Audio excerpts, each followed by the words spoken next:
I'm going to show you what your payments are going to look like for the COLA adjustment at 3 different projections, and I'm going to show you the numbers for 2.5%, 3%, and 4%, all right? These numbers are going to be based on single, zero-dependent veterans, and I'm not going to use any cents. So at 10%, you're getting $171. For 2.5, that's $175. For 3, that's $176. And for 4, that is $177. The higher you go, the larger these increases are going to be, so let's keep on trucking. At 20%, you're receiving $338. 2.5 is $346. 3% is $348. And 4% is $351.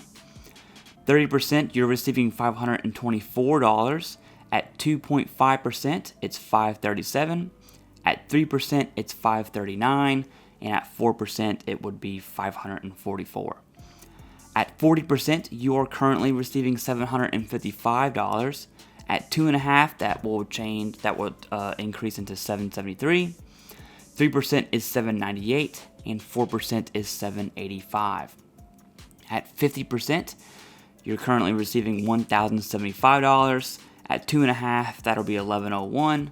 3% will be $1,107, and 4% will be $1,118. At 60%, you are receiving $1,361. At 2.5, that would look like $1,395.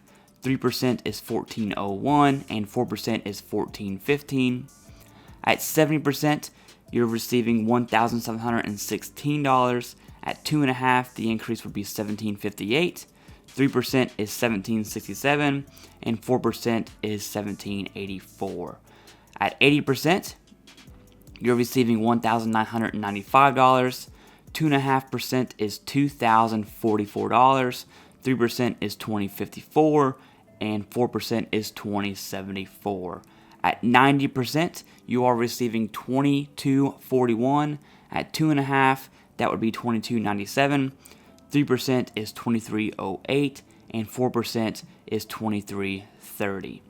At 100%, the big mamma jamma, you are receiving $3,737. At 2.5, the increase looks like $3,830. At 3%, $3,849, and at 4%, that would be $3,886. The math behind this, by the way, is you take whatever your base payment is, then multiply that by 1.025 or 1.03 or 1.04. If the COLA adjustment ends up being like 3.3, then that math would be multiplied by 1.033.